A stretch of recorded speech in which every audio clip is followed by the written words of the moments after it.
তো হচ্ছে জয়শঙ্করের সাথে বৈশা বলতেছে সব চ্যালেঞ্জিং যার সাথে বৈশা সামলাই নেবে। উনার এত ইন্ডিয়া প্রেম কই থেকে আসে কে জানে। তৈরি সাহেবের হাত দেখেন দেখেছেন, আর জয়শঙ্করের হাত দেখেন, প্রভু আর ভৃত্যের হাত। আমার আগের ভিডিও দেখেছেন এটার ব্যাখ্যা দিয়েছি, মনে আছে না? তৈরি সাহেবের হাত দেখে মনে হচ্ছে বিগলিত হয়ে গেছে একেবারে। ফরেন সার্ভিস নিয়ে এপিসোড রেডি করতে এ ছবি আসলো, দেখে মেজাজ খারাপ হয়ে গেছে। আসেন মূল আলাপে, এইরকম বিগলিত ছবি কেন দেখতে হয় তার ব্যাখ্যা পাবেন।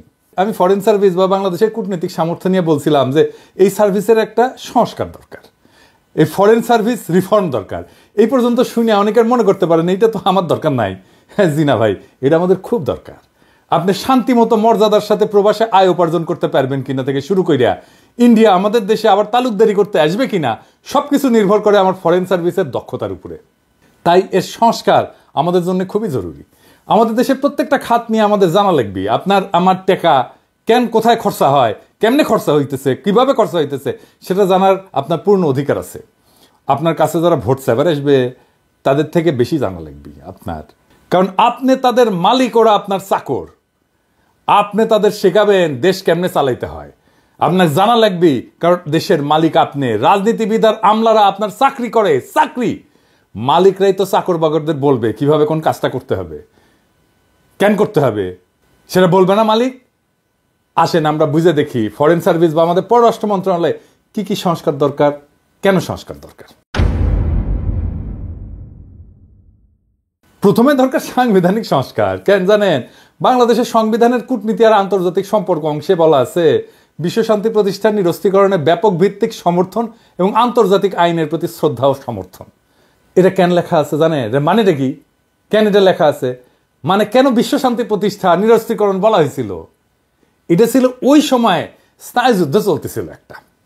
পুঁজিবাদী আমেরিকা আর সমাজতান্ত্রিক সোভিয়েত ইউনিয়নের দুই পক্ষই যুদ্ধাস্ত্রে তাদের ভান্ডার ভর্তি ছিল। সারা দেশের দেশগুলো দুই দেশের অধীনের বলয়ে চলে গেছে। এক দল আমেরিকার বলয়, আরেক দল সোভিয়েত ইউনিয়নের বলয়। আরেক দল ছিল যারা না ঘরকা না ঘাটকা, মানে শ্যামো রাখতে মন চায়, কুলো রাখতে চায়, তার নাম দিল জোট নিরপেক্ষ রাষ্ট্র। কিন্তু আসলে সোভিয়েত বলয়, হাঙ্গেরি সিপিবি, পন্দের আলো, দিল্লি স্টার, বাঙ্গু সুশীলদের নাগাল আর কি। ওরা যা করে তাই যায় আওয়ামী লীগের পাতে। ওই করবি সমাজতন্ত্র, কিন্তু সমাজতান্ত্রিক দুনিয়া তো টাকা নাই, তাই করবি সমাজতন্ত্র। আর টাকা নিবি পুঁজিবাদী আমেরিকার কাছ থেকে, ভাত খাবি ভাতারের আর পিরিত করবি ভাসুরের লগে। এটার নাম জোট নিরপেক্ষ আন্দোলন। তো এই জোট নিরপেক্ষদের এজেন্ডা ছিল নিরস্ত্রীকরণ। কেন জানেন? কারণ আমেরিকার লগে অস্ত্র বানানিতে সোভিয়েত ইউনিয়নের পাল্লা দিতে পারতেছিল না। ওই সোভিয়েত ইউনিয়নের গোয়াত নাই সাম রাধাকৃষ্ণের নাম, তো অস্ত্র বানাবে গেলে চলবি, তাই ওই ফেও ধরিছে নিরস্ত্রীকরণের। ওটা ঢুকেছে সংবিধানের বাংলাদেশে। আপনার এটা এখন দরকার আছে। আমাদের তো এখন জাতীয় সামরিক শক্তির বৃদ্ধি দরকার। আঞ্চলিক সমস্যাগুলো বাড়তেছে। বিপ্লব পরবর্তী নতুন বাংলাদেশ গড়ে তোলার লক্ষ্যে সংবিধানের 25 অনুচ্ছেদকে আমূল পরিবর্তন করে যুগোপযোগী করতে হবে। সংবিধান সংস্কার কমিশন হয়েছিল, ওটি আলী রিয়াজ ছিলেন, আবার হাঙ্গেরে ফিরোজ ছিল। তো ক্যাঙ্কা পরামর্শ দিচ্ছে, বুঝবার পারিচ্ছেন। আমি তাহলে এটা ক্যাঙ্কা চাই সেটা বলি, কেন চাই সেটা বলি। হ্যাঁ, সংবিধানের সংশোধিত অনুচ্ছেদের যেখানে বাংলাদেশের কূটনীতি এবং আন্তর্জাতিক সম্পর্ক আছে সেটা কেমন হইতে পারে, আসেন সে আলাপ করি। এটা লেখা লাগবে এঙ্কা করে, এটা সে পাশে আনা লিখে দেন। 1 নাম্বার, বাংলাদেশ সকল জাতির মধ্যে শান্তিপূর্ণ সহাবস্থান, পারস্পরিক সহযোগিতা এবং সার্বভৌমত্বের প্রতি শ্রদ্ধাশীল থাকবে। 2 নাম্বার, রাষ্ট্রের কূটনৈতিক নীতির মূল লক্ষ্য হবে বাংলাদেশের স্বাধীনতা, সার্বভৌমত্ব ও জাতীয় নিরাপত্তার সর্বোচ্চ সুরক্ষা নিশ্চিত করা। এই উদ্দেশ্যে কি কি কাজ করবে সেটা বলে দিতে হবে। ক, বাংলাদেশ তার জাতীয় প্রতিরক্ষা এবং সামরিক শক্তিকে উন্নত করে সম্প্রসারিত করার অধিকার সংরক্ষণ করবে, যাতে আভ্যন্তরীণ এবং বাহ্যিক যে কোনো হুমকি মোকাবেলা করা সম্ভব হয়। খ, বাংলাদেশ আঞ্চলিক নিরাপত্তা এবং প্রতিরক্ষা সহযোগিতার মাধ্যমে সমসাময়িক ভূ রাজনৈতিক চ্যালেঞ্জ মোকাবেলার জন্য সক্রিয় ভূমিকা পালন করবে। আন্তর্জাতিক আইন এবং কূটনৈতিক নীতির প্রতি শ্রদ্ধা রেখে বাংলাদেশ তার কৌশলগত অবস্থানকে শক্তিশালী করবে। গ, বাংলাদেশ কোনো পরাশক্তির আধিপত্যবাদী রাজনীতির যন্ত্র বা বলয়ে পরিণত হবে না, তবে রাষ্ট্রীয় স্বার্থের সুরক্ষায় কৌশলগত অংশীদারিত্ব গড়ে তুলতে পারবে। ঘ, বাংলাদেশ নিরস্ত্রীকরণ এবং বিশ্বশান্তির ধারণাকে সমর্থন করবে, তবে এটি জাতীয় নিরাপত্তা ও প্রতিরক্ষা সক্ষমতার সীমাবদ্ধতার কারণ হতে পারবে না। উ, বাংলাদেশ দক্ষিণ এশিয়ার একটি ভারসাম্যপূর্ণ এবং ন্যায়সঙ্গত শক্তি কাঠামো গঠনে ভূমিকা রাখবে, যাতে আঞ্চলিক নিরাপত্তা, অর্থনৈতিক উন্নয়ন এবং কৌশলগত স্থিতিশীলতা নিশ্চিত করা যায়।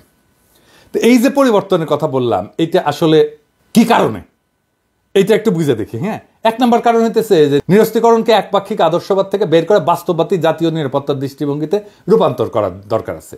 2 নম্বর, বাংলাদেশের সামরিক শক্তি এবং প্রতিরক্ষা উন্নয়নের গুরুত্বকে স্বীকৃতি দেওয়া হয়েছে। 3 নম্বর, আঞ্চলিক কৌশলগত সহযোগিতা এবং শক্তি ভারসাম্যের উপরে গুরুত্ব আরোপ করা হয়েছে। 4 নম্বর, পরাশক্তির বলয়ের বাইরে থাকলেও কৌশলগত এবং অংশীদারিত্বের প্রয়োজনীয়তা স্বীকৃত হয়েছে। 5 নম্বর, দক্ষিণ এশিয়ায় বাংলাদেশের ভূ রাজনৈতিক অবস্থানকে শক্তিশালী করার দৃষ্টিভঙ্গি দেওয়া হয়েছে। এই সংস্কার বর্তমান বৈশ্বিক এবং আঞ্চলিক বাস্তবতার আলোকে বাংলাদেশকে একটা আত্মনির্ভরশীল, সামরিকভাবে শক্তিশালী এবং কৌশলগতভাবে বুদ্ধিদীপ্ত রাষ্ট্রে পরিণত করতে পারবে। আর কি, আর আইন প্রণয়ন করতে হবে। কি আইন, আসেন সেটা বুঝে দেখি। বাংলাদেশের পররাষ্ট্রনীতি নির্ধারণ এবং বাস্তবায়নে ডিপ্লোম্যাটিক সার্ভিসেস অ্যাক্ট প্রণয়ন করা প্রয়োজন। কেন প্রয়োজন? প্রথমত, গণতান্ত্রিক ব্যবস্থায় দেশের সরকার পরিচালনার রাজনৈতিক দল, জোট, এটা পরিবর্তন হয়ে থাকে, জানি তো আমরা। কিছুদিন পর পর পার্টি পাল্টায়, সরকারি দল পাল্টায়। কূটনীতি কিন্তু একটা দীর্ঘমেয়াদী এবং ধীর লয়ে বাস্তবায়ন হয়, এরকম একটা প্রক্রিয়া। এতে অন্য রাষ্ট্রের স্বার্থ এবং ইচ্ছাকেও আমলে নিতে হয়। তাই সরকার পরিবর্তনের সাথে সাথে পররাষ্ট্রনীতির যদি আমূল পরিবর্তন হয়, তাহলে বিভিন্ন দেশের সাথে চলমান কূটনৈতিক প্রক্রিয়াগুলো থেমে যায়।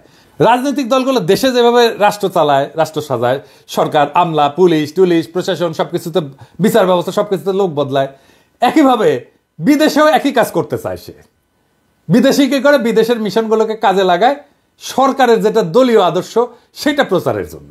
এই আওয়ামী লীগের বিগত 15-16 বছরে বাংলাদেশের পররাষ্ট্রনীতির অন্যতম প্রধান লক্ষ্য ছিল হাসিনা, তার বাপ, তার দলকে মহিমান্বিত করা এবং ভারতের কাছে জনগণের স্বার্থ বিকায় দিয়া শেখ হাসিনার গদিকে সুসংহত করা।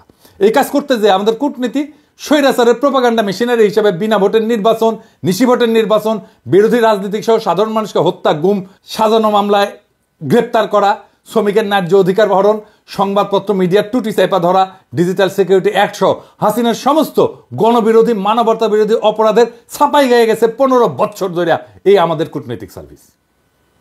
বাংলাদেশের পররাষ্ট্রনীতি যেন আর কোনো শাসকের, জালেমের, ফ্যাসিবাদী শক্তির মুখপাত্রে পরিণত হইতে না পারে, এই জন্য অতি শীঘ্রই বাংলাদেশ ডিপ্লোম্যাটিক সার্ভিসেস অ্যাক্ট প্রণয়ন করা প্রয়োজন। এই আইন না হইলে বাংলাদেশের পররাষ্ট্র সার্ভিসকে আবারও কোনো না কোনো ফ্যাসিবাদী শক্তির মাউথপিস হিসেবে ব্যবহার করার চেষ্টা চালাবে নিশ্চিত, এবং করেও ফেলবে। এই আইনের কোন অংশে কি কি থাকবে এটা একটু বুঝে দেখি। প্রথম অংশে থাকবে পররাষ্ট্রনীতির লক্ষ্য, অভিষ্ট এবং মৌলিক নীতিমালাগুলো। দ্বিতীয় অংশে থাকবে বাংলাদেশের কূটনীতির আইনি কাঠামো কিরকম হবে। আইনটার তৃতীয় অংশে বাংলাদেশের কূটনৈতিক কাঠামো, নাগরিকদের কি কি সেবা প্রদান করবে। আইনটার চতুর্থ অংশে কি থাকবে, কূটনীতিকদের নিয়োগ, পদমর্যাদা, প্রশিক্ষণ, পদোন্নতি, বিশেষ বোর্ড, বেতন ভাতা, এগুলোর জন্য বিশেষ বোর্ড, বিদেশে নতুন মিশনের স্থাপনের প্রক্রিয়া সহজীকরণ, পৃথক উইং বন্ধ কইরা মিশনে কর্মরত পেশাদার কূটনীতিক এবং অপেশাদার জনবল, তাদের পদায়ন পররাষ্ট্র মন্ত্রণালয়ে করা সহ নানা প্রশাসনিক বিষয়াদি থাকবে। এই বিষয়টা আমি পরে আবার আলাপ করব। আমি আইনের লোক না, কিন্তু তাও যদি আমাকে কয় আমি এনে ড্রাফট করে দিলাম, ইনি লাগলি কইেন মেলা তো বেকার খাইলাম, এটাও এনে খাইতে দিলাম ইনি। এবার আসেন মিশনের সংখ্যা নিয়ে কথা বলি। 2025 সালে বাংলাদেশ বিশ্বের 35তম বৃহত্তম অর্থনীতির দেশে পরিণত হবে, মাশাআল্লাহ। জাতিসংঘের তথ্য মতে 23 সালে জনসংখ্যার বিচারে বাংলাদেশ বিশ্বের 8ম বৃহত্তম দেশ। আমাদেরও বিশ্বের 8ম বৃহত্তম অর্থনীতি হওয়া উচিত। ইংরেজিতে তো কইছে, তো ইংরেজি যখন কইছে তখন ঠিকই কইছে, কিন্তু বাংলাদেশের কূটনৈতিক র্যাঙ্কিং কত? এই যে LOWY ইনস্টিটিউট গ্লোবাল ডিপ্লোমেসি ইন্ডেক্সে এই কূটনৈতিক শক্তিমত্তার র্যাঙ্কিং করে, এখানে বাংলাদেশ বিশ্বের 46তম দেশ এই র্যাঙ্কিংয়ে। আপনি 8ম বৃহত্তম জনসংখ্যার দেশ, আপনার 35তম অর্থনীতির দেশ, আর কূটনৈতিক শক্তিতে 46 নাম্বার। এটা হইল 3 দিকে আধিপত্যবাদী ভারত পরিবেষ্টিত চীনের মতো বৃহৎ শক্তির পাশে অবস্থিত দেশের কূটনৈতিক প্রয়োজনের বিচারে এটা কোনো শক্তি? আপনার অবস্থা ক্যাঙ্কা হবে জানেন? গরিবের সুন্দরী বউয়ের মতো, সবার ভাবি হবেন। তাই হয়েছে, হাসিনা সরকার তো ইন্ডিয়াকে পাশে বেঁধে দিত, সেটা তো জানে নিজের নেই। আর তাইলে আসলে দেখি জনসংখ্যা অর্থনৈতিক আকারের কাছাকাছি কয়েকটা দেশের তুলনায় এই যে বাংলাদেশের LOWY institute global diplomacy index আছে না, এর র্যাঙ্কিং ও মিশনের সংখ্যাগুলো একটু আলাদা আলাদা করে দেখি। এটা সাহেব আপনি পাশে লিখে দেন, সবাই দেখুক। এইখানে আমরা কোন দেশ, জনসংখ্যা র্যাঙ্কিং কি, মিশন সংখ্যা কি এবং ডিপ্লোম্যাটিক র্যাঙ্কিং কি। পাকিস্তান জনসংখ্যা র্যাঙ্কিংয়ে পঞ্চম দেশ, মিশনের সংখ্যা 121 আর ডিপ্লোম্যাটিক র্যাঙ্কিং 27। নাইজেরিয়া জনসংখ্যা র্যাঙ্কিং ষষ্ঠ, মিশনের সংখ্যা 116, ডিপ্লোম্যাটিক র্যাঙ্কিং অবশ্য করা হয়নি। ব্রাজিল জনসংখ্যা র্যাঙ্কিং সপ্তম, মিশনের সংখ্যা 205 আর ডিপ্লোম্যাটিক র্যাঙ্কিং দশম। বাংলাদেশ জনসংখ্যা র্যাঙ্কিং অষ্টম, মিশনের সংখ্যা 82 মাত্র আর ডিপ্লোম্যাটিক র্যাঙ্কিং 46। রাশিয়া জনসংখ্যার বিচারে নবম, মিশনের সংখ্যা 300 আর ডিপ্লোম্যাটিক র্যাঙ্কিং ষষ্ঠ। পাওয়ারফুল ডিপ্লোমেসি আছে রাশিয়ার। মেক্সিকো জনসংখ্যা র্যাঙ্কিং দশম, মিশনের সংখ্যা 150, ডিপ্লোম্যাটিক র্যাঙ্কিং 14তম। ইথিওপিয়া জনসংখ্যা র্যাঙ্কিং 11তম, মিশনের সংখ্যা 101। ইথিওপিয়ারও আমাদের চাইতে 20টা মিশন বেশি আছে, এটার অবশ্য র্যাঙ্কিং করা হয়নি। জাপান জনসংখ্যা র্যাঙ্কিং 12তম, মিশনের সংখ্যা 247, ডিপ্লোম্যাটিক র্যাঙ্কিং চতুর্থ। ভেরি পাওয়ারফুল ডিপ্লোমেসি জাপানের। এবার দেখি অর্থনীতির আকার অনুসারে র্যাঙ্কিং কেমন। ধরেন থাইল্যান্ড অর্থনীতির আকারে র্যাঙ্কিং হইতেছে 30তম, মিশনের সংখ্যা 112 আর ডিপ্লোম্যাটিক র্যাঙ্কিং 39তম। ফিলিপাইন অর্থনীতির আকার 31তম, মিশনের সংখ্যা 109টা আর ডিপ্লোম্যাটিক র্যাঙ্কিং 40তম। ভিয়েতনাম অর্থনীতির আকার 32তম, মিশনের সংখ্যা 102 আর ডিপ্লোম্যাটিক র্যাঙ্কিং 40তম। নরওয়ে অর্থনীতির আকার 33তম, মিশনের সংখ্যা 100, ডিপ্লোম্যাটিক র্যাঙ্কিং 42তম। মালয়েশিয়া অর্থনীতির আকার 34তম, মিশনের সংখ্যা 110, ডিপ্লোম্যাটিক র্যাঙ্কিং 35তম। আর বাংলাদেশ 35তম অর্থনীতি, মিশনের সংখ্যা 82 আর ডিপ্লোম্যাটিক র্যাঙ্কিং 46তম। ইরান অর্থনীতির আকার 36, আমাদের খুবই কাছাকাছি, মিশনের সংখ্যা 125, এটার অবশ্য র্যাঙ্কিং করা হয়নি ডিপ্লোম্যাটিক র্যাঙ্কিং। ডেনমার্ক অর্থনীতির আকার 37তম, মিশনের সংখ্যা 100 আর ডিপ্লোম্যাটিক র্যাঙ্কিং 43তম। এবার আসেন প্রতিবেশী দেশগুলোর সাথে আর একটু তুলনা করি, মানে জনসংখ্যার বিচারে অর্থনীতির আকার, জিডিপির আকারে অর্থনীতি, জিডিপির আন্তর্জাতিক বাণিজ্য নির্ভরতা 2021 সালের ডেটা অনুসারে, প্রবাসী নাগরিকের সংখ্যা, মিশন সংখ্যা। পাকিস্তান মোট জনসংখ্যা 24 কোটি, অর্থনৈতিক আকার জিডিপি 292 বিলিয়ন মার্কিন ডলার আর জিডিপির আন্তর্জাতিক বাণিজ্য নির্ভরতা 25.8%। প্রবাসী নাগরিকের সংখ্যা 76 লক্ষ, মিশন সংখ্যা 121, আমরা আগে দেখছি। ভারতের মোট জনসংখ্যা 140 কোটি প্রায়, অর্থনীতির আকার জিডিপি 2850 বিলিয়ন মার্কিন ডলার, জিডিপির আন্তর্জাতিক বাণিজ্য নির্ভরতা 37.9%। প্রবাসী নাগরিকের সংখ্যা 1,80 লক্ষ, মিশন সংখ্যা 202। বাংলাদেশের মোট জনসংখ্যা আমরা জানি যে প্রায় 17 কোটি, আমাদের অর্থনীতি আকার 446 বিলিয়ন মার্কিন ডলার, জিডিপির আন্তর্জাতিক বাণিজ্য নির্ভরতা অনেক বেশি 35.3%। প্রবাসী নাগরিকের সংখ্যা 74 লক্ষ, মিশন সংখ্যা 82। পাকিস্তানের ইকোনমি আমার প্রায় অর্ধেক, তাও তার মিশনের সংখ্যা আমাদের 1.5 গুণ। জনসংখ্যা এবং অর্থনৈতিক গুরুত্ব এবং প্রয়োজনীয়তা বিবেচনায় 2025 সালের মধ্যেই বাংলাদেশে বৈদেশিক মিশনের সংখ্যা 120টাতে উন্নীত করা জরুরি। তো আমরা অনেকে মনে করি যে বিদেশে যে মিশন টিশন আছে তারা শুধু খরচা করে, আয় হয় না, মানে এগুলা খরচার খাত, এটা ফাউল কথা। আমরা যেমন রেমিটেন্স পাঠাই তেমনি আমাদের মিশনগুলোও রেমিটেন্স পাঠায়, বাংলাদেশে আয় করে, বিদেশে ডলারে আয় করে। এইবার আসেন বিদেশে বাংলাদেশে একটা ছোট আকারে মিশনের বার্ষিক ব্যয় কত একটু দেখি। এটা পররাষ্ট্র মন্ত্রণালয়ের বাজেট বই দেখলে বোঝা যায় যে মিশনের ব্যয় বরাদ্দ 5 থেকে 6 কোটি টাকা বছরে, যা আবার প্রকৃত ব্যয় হচ্ছে 4.5 থেকে 5 কোটি টাকার মতো। কূটনৈতিক যোগাযোগ বৃদ্ধি, বাণিজ্য বৃদ্ধি, এই সমস্ত বিবেচনায় বার্ষিক খরচের রিটার্ন অনেক গুণ বেশি। বাংলাদেশে কয়েকটা নতুন মিশন করছে, এর উপরে একটা ছোট্ট একটা আমি তথ্য দিই, আপনারা একটু বুঝে দেখেন যে মিশন করলে আমাদের লাভ আছে না ক্ষতি, এটা খরচা কিনা। ধরেন এই যে ব্রাজিলের রাজধানী, এখানে মিশন স্থাপনের আগে রপ্তানি ছিল 110 মিলিয়ন মার্কিন ডলার, মিশন স্থাপনের পরে রপ্তানি হয়েছে 179 মিলিয়ন মার্কিন ডলার, রপ্তানি বৃদ্ধি কত হয়েছে প্রায় 593 কোটি টাকা। খরচা কত মিশনের? প্রায় 8.5 কোটি টাকার মতো। মিশন খোলার পরে চুক্তি হয়েছে কয়টা? 4টা চুক্তি হয়েছে। যা বাজেট খরচা যেটা, তার তুলনায় আয় বৃদ্ধি কত? 6,839%, 6,839%। আদিস আবাবা এখানে মিশন স্থাপনের আগে রপ্তানি হয়তো 5.1 মিলিয়ন মার্কিন ডলার, স্থাপনের পরে হয়েছে 13 মিলিয়ন মার্কিন ডলার। রপ্তানি বৃদ্ধি হয়েছে কত? প্রায় 68 কোটি টাকা। আর বাজেট কত? প্রায় 6.5 কোটি টাকার মতো। মিশন খোলার পরে চুক্তি হয়েছে কয়টা? একটা চুক্তি হয়েছে। বাজেটের তুলনায় আয় বৃদ্ধি কত হয়েছে? 1030%। মেক্সিকো সিটি মিশন স্থাপনের আগে রপ্তানি ছিল 181 মিলিয়ন মার্কিন ডলার। রপ্তানি মিশন স্থাপনের পরে কত হয়েছে? 381 মিলিয়ন মার্কিন ডলার। বছরের রপ্তানি বৃদ্ধি হয়েছে কত? 1720 কোটি টাকা। মিশনের বাজেট কত? মাত্র 7 কোটি টাকা। মিশন খোলার পরে চুক্তি হয়েছে কয়টা? 2টা চুক্তি হয়েছে। বাজেটের তুলনায় আয় বৃদ্ধি কত হয়েছে? 24,500%। এই যা বুঝা, মিশন স্থাপনের আগে রপ্তানি ছিল 2 মিলিয়ন মার্কিন ডলারের মতো। মিশন স্থাপনের পরে রপ্তানি হয়েছে প্রায় 4 মিলিয়ন মার্কিন ডলার। বছরে রপ্তানি বৃদ্ধি হয়েছে 16 কোটি টাকা। বাজেট কত? 7 কোটির মতো। মিশন খোলার পরে চুক্তির সংখ্যা কি? 2টা। বাজেটের তুলনায় আয় বৃদ্ধি কত হয়েছে? 230%। তো মিশন খুললে টাকা টাকা, তো মিশন খুললেন না কেন? আপনার শক্তিও বাড়বে, ব্যবসাও বাড়বে, আয় রোজগার বাড়বে, মাশাল্লাহ। তা আপনি মিশন খুলেন না কেন? বুদ্ধি বেশি। কেন মিশন খুলেন না জানি তো, কারণ আপনাদের বুদ্ধি বেশি, আকেল কম, অথবা প্রশাসনের সাথে পারেন না, অথবা অর্থ মন্ত্রণালয়ের সাথে পারেন না, আপনার আর্গুমেন্টই তুলে ধরতে পারেন না। এবার আসেন আরেকটা বিষয় নিয়ে আলাপ করি। পররাষ্ট্র সার্ভিসের জন্য ফরেন সার্ভিস বোর্ড, এইটার একটা জরুরত আছে। এটা আবার কি? কূটনৈতিক সার্ভিস একটা বিশেষায়িত সার্ভিস, মানে যার কাজের লক্ষ্য, মূল্যায়নের পদ্ধতি, কাজের ধরন, সেবা গ্রহণকারীরা এরা ভিন্ন, মানে বাংলাদেশের মতো না আর কি, অন্যান্য মন্ত্রণালয়ের মতো না। এ কাজের জন্য উপযোগী পরিচালনা পদ্ধতি, তাই প্রথাগত যে আমলাতন্ত্র আমাদের ব্যুরোক্রেসি আছে, এটা থেকে ভিন্ন হইতে হবে। এই বিবেচনায় কূটনৈতিক সার্ভিসের নিয়োগের যোগ্যতার মাপকাঠি ভিন্ন হওয়া প্রয়োজন, এর প্রশিক্ষণ পদ্ধতি ভিন্ন হওয়া প্রয়োজন।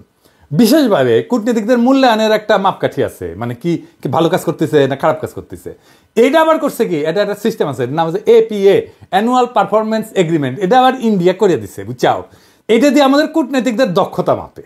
হ্যাঁ, এটা ইন্ডিয়া ব্যানে দিছিল।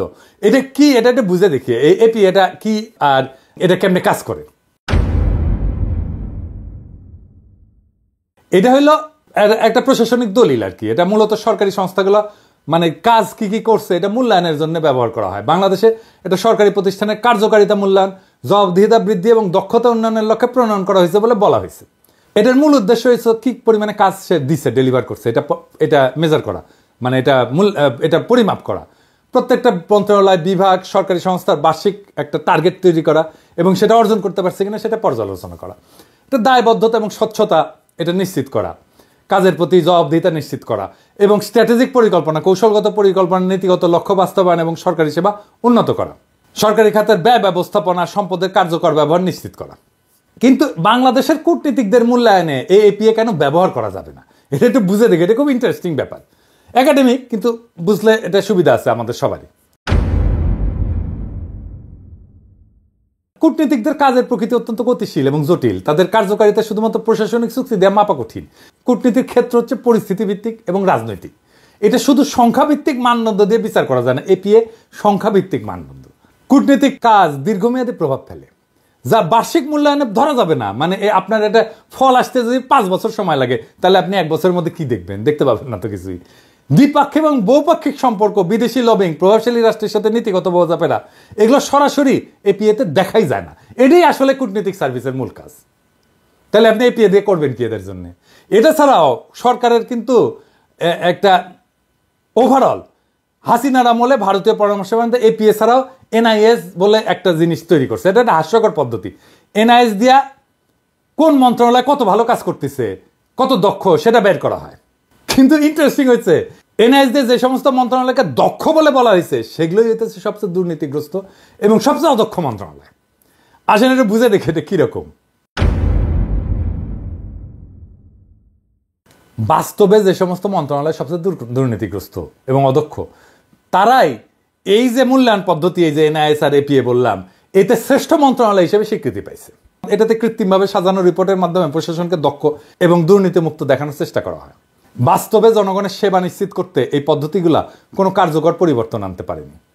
দুর্নীতির জন্য কুখ্যাত মন্ত্রণালয়গুলো বারবার শ্রেষ্ঠত্বের পুরস্কার পেয়েছে। আমি উদাহরণ দিই, সড়ক পরিবহন সেতু মন্ত্রণালয়, মানে যেটা ওকা, ওই যে কাউয়া কাউয়া, ওই কাউয়া আসছে, কাউয়া এটা সাহেব, কাউয়ার সাউন্ড দেন অনেকদিন পরে, জোরে দেন, আরো জোরে, আরো জোরে, হচ্ছে।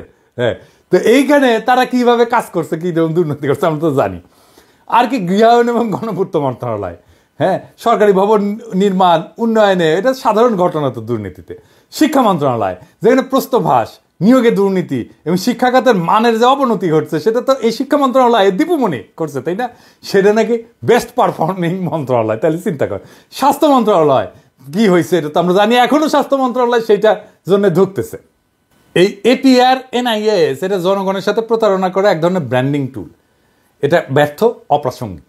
প্রকৃত জবাবদিহিতা, সুশাসন এবং দুর্নীতির বিরুদ্ধে কঠোর ব্যবস্থা নেওয়ার জন্য নতুন কার্যকর বাস্তবসম্মত মূল্যায়ন পদ্ধতি দরকার। আপনারাই বলেন যে সড়ক, গণপূর্ত, স্বাস্থ্য, শিক্ষা যদি সেরা মন্ত্রণালয়ের সার্টিফিকেট পায়, তাহলে ইন্ডিয়া আমাদের কেমন চাপা ম্যাট দিতেছিল তাদের একটা সিস্টেম করে দিয়া। এনআইএস আর এপিআই কিন্তু ইন্ডিয়া করে দিছে, বুঝছেন? আমাদের ব্যুরোক্রেসিও তারা এইভাবে খোড়া করে দিছিল। কূটনীতিকদের পদোন্নতি এই সমস্ত মূল্যায়নের নিরীক্ষা হওয়া উচিত না। সবচেয়ে ভয়ানক যে জুলুম হাসিনা সরকার পররাষ্ট্র সার্ভিসের সাথে করছে তা হলো নিষেধাজ্ঞার ভোটের কারিগর অ্যাডমিন ক্যাডারদের অধীনে পররাষ্ট্র সার্ভিসের পদোন্নতির ব্যবস্থা করে দিছে। চিন্তা করেন, যেখানে পররাষ্ট্র সার্ভিসের পদ শূন্য থাকার পরও পদোন্নতি দেওয়া হয়নি, হাস্যকর সব অজুহাত দেখায়, সেখানে ভোট চুরির কারিগরেরা পদ শূন্য না থাকলেও পদের চেয়ে দ্বিগুণ, 3 গুণ সংখ্যায় পদোন্নতি পেয়েছে। এটা হাস্যকর অজুহাত বলি। অ্যাডমিন ক্যাডারের একই ব্যাচের অফিসারদের পদোন্নতি হয়নি বলে পররাষ্ট্র ক্যাডারের পদ শূন্য থাকলেও তাদেরকে পদোন্নতি দেওয়া হয়নি 2-3 বছর ধরে। আমি আগের এক এপিসোডে এই কথা বলছিলাম। কাজে পররাষ্ট্র সার্ভিসের পদোন্নতি ফরেন সার্ভিস বোর্ডের মাধ্যমে হইতে হবে। আর্মির পদোন্নতি যেভাবে হয় আর্মির বোর্ডের মাধ্যমে, তাদের বিশেষ ভাতাদি, সন্তানদের লেখাপড়ার খরচ, মেডিকেল, বিশেষায়িত দক্ষতা সম্পন্ন বাইরের কাউকে মিশন, পররাষ্ট্র মন্ত্রণালয়ে সাময়িকভাবে যে প্রেষণ করা হবে সেই পদায়নের প্রক্রিয়া, রাষ্ট্রদূত, সিনিয়র পদগুলোতে পদায়নের ক্ষেত্রে এই বোর্ড সুপারিশ করবে। আর কিছু উইং আছে, এগুলো আসলে বন্ধ করে দেওয়া উচিত। বিদেশে মিশনগুলোতে বাণিজ্য, প্রবাসী কল্যাণ, স্বরাষ্ট্র, ইকোনমিক, এগুলো বিভিন্ন মন্ত্রণালয়ের জনবল কাজ করতেছে। সমস্যা সেটা না। কোনো মিশনে বিশেষায়িত লোকবল প্রয়োজন হইলে পররাষ্ট্র মন্ত্রণালয় চাহিদার ভিত্তিতে পররাষ্ট্র মন্ত্রণালয়ের মাধ্যমে প্রেষণে, ডেপুটেশনের লোক পাঠানো যাইতেই পারে। সমস্যা অন্য জায়গায়। সমস্যা হলে এই উইংগুলো স্থাপন করা হয় বেশিরভাগ ক্ষেত্রে পররাষ্ট্র মন্ত্রণালয়ের কোনো অনুমতিই নেওয়া হয় না। মানে চিন্তা করে, যারা কাজ করতেছে, যাদের সাথে তাকে কাজ করবে, তাদের আসলে প্রয়োজন আছে কিনা সেটা জানার প্রয়োজন মনে করে না। মানে এখন লোক পাঠানো লাগবে এরা বিদেশের প্রেষণ ক্যাডার, এইরকম জাউরমি করে এরা। তো অনুমতি ছাড়া যেগুলো খোলা হয়েছে পররাষ্ট্র মন্ত্রণালয়, যেমন সুইজারল্যান্ডে লেবার উইং, কায়রোতে লেবার উইং, ইতালিতে ডিফেন্স উইং, অস্ট্রেলিয়াতে লেবার উইং, এগুলো খুলছে পররাষ্ট্র মন্ত্রণালয়ের সাথে কোনো আলোচনা ছাড়াই। পশ্চিমা দেশগুলোতে বাংলাদেশের অদক্ষ, সীমিত দক্ষতা সম্পন্ন লোকদেরকে মধ্যপ্রাচ্য বা মালয়েশিয়ার মতো চুক্তিভিত্তিক নিয়োগ দেওয়া সম্ভব না জেনেও কেবলমাত্র বিশাল সাইজের অ্যাডমিন ক্যাডারের লোকদেরকে জায়গা দেওয়ার জন্য আর সচিব, মন্ত্রী, আমলাদেরকে প্রোটোকল দেওয়ার জন্য এই সমস্ত অপ্রয়োজনীয় উইং খোলা হয়েছে। মধ্যপ্রাচ্যে বাংলাদেশি কর্মী ভাইরা বেশি সংখ্যায় থাকলেও আরামায়েশের জন্য লেবার উইং, পাসপোর্ট উইং, এসব উইং খোলা হয়েছে ইউরোপ, আমেরিকা, অস্ট্রেলিয়া। কি মজা! এবার আসেন পাসপোর্ট উইং নিয়ে যখন আন্তর্জাতিক সিভিল এভিয়েশনের জন্য এমআরপি বাধ্যতামূলক করা হইল, তখন পররাষ্ট্র মন্ত্রণালয় চাইছে পাসপোর্ট অধিদপ্তর থেকে পাসপোর্টের কাজে দক্ষ, অভিজ্ঞ, নন ক্যাডার জনবল। কিন্তু অ্যাডমিন ক্যাডার ওই দেশে এটা তো মৌকা পাওয়া গেছে, নিজেদের বিদেশে পোস্টিংয়ের সুযোগ পাওয়া গেছে। পররাষ্ট্র মন্ত্রণালয়ের মতামতের বাইরে যায় বিভিন্ন দেশে পাসপোর্ট উইং খোলা হয়েছে, সেখানে প্রায় সব অফিসার অ্যাডমিন ক্যাডার নিয়োগ দিছে। কেন রে ভাই? অবিলম্বে এই সমস্ত উইং বন্ধ করে পররাষ্ট্র মন্ত্রণালয়ের মতামত অনুযায়ী মিশনে কাজের পরিধি এবং প্রয়োজনীয়তা অনুযায়ী পাসপোর্ট কাজের দক্ষ পাসপোর্ট অধিদপ্তরের লোকবল দিতে হবে। লেবার উইংগুলো বন্ধ করে যেখানে প্রয়োজন আছে সেখানে শুধুমাত্র পররাষ্ট্র মন্ত্রণালয়ের মতামত অনুযায়ী আন্তর্জাতিক শ্রম আইনের দক্ষ, সেবার মানসিকতা আছে এরকম অ্যাটাশে নিয়োগ দেওয়া যেতে পারে, খরচও কমবে। এবার আসেন উইঙ্গার সাংগঠনিক নিজেদের জন্য মজার কি ব্যবস্থা করে নিয়েছে প্রশাসন ক্যাডার। প্রত্যেকটা উইংয়ের জন্য আছে আলাদা গাড়ি, আলাদা ড্রাইভার, আলাদা ব্যক্তিগত কর্মকর্তা, আলাদা অফিস। এগুলা স্ব মন্ত্রণালয়ের আন্ডারে পৃথক বাজেট। এই জন্য মিশনের মধ্যে আর একটা আলাদা অফিস, অনেকগুলো মিশন। এই সমস্ত কর্মকর্তাদের এসিআর, কাউন্টার সাইন বা প্রতি স্বাক্ষর করে স্ব মন্ত্রণালয়ের সচিব। বাংলাদেশের সমগ্র বৈদেশিক সম্পর্ক দেখার দায়িত্ব যাদের, তাদেরকে বাইপাস কইরা ওই সমস্ত সচিব সরাসরি কাজ করে তাদের উইং এর সাথে। এটা কোনো কথা? কেমন করে কাজ করছে বাংলাদেশের পররাষ্ট্র দপ্তর এবং কেমন ভালসুন পররাষ্ট্রমন্ত্রী ছিল সবসময়। দেশের কূটনৈতিক প্রয়োজনে পররাষ্ট্র ক্যাডারের বাইরে বিশেষায়িত লোকজন প্রয়োজন।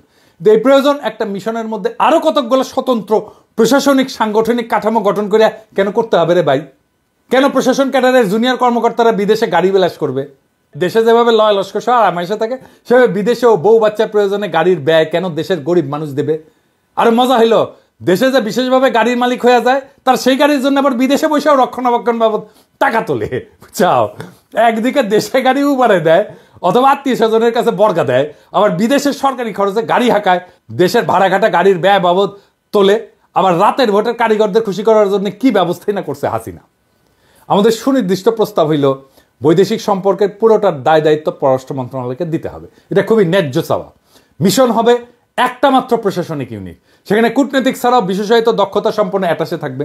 অন্য সার্ভিস হলে প্রেশনের মাধ্যমে, ডেপুটেশনের মাধ্যমে পররাষ্ট্র মন্ত্রণালয়ে চাকরি স্থানান্তর কইরা, আর সার্ভিসের বাইরের লোক হইলা পররাষ্ট্র মন্ত্রণালয়ের প্রয়োজন সাপেক্ষে চুক্তিভিত্তিক নিয়োগ দেবে।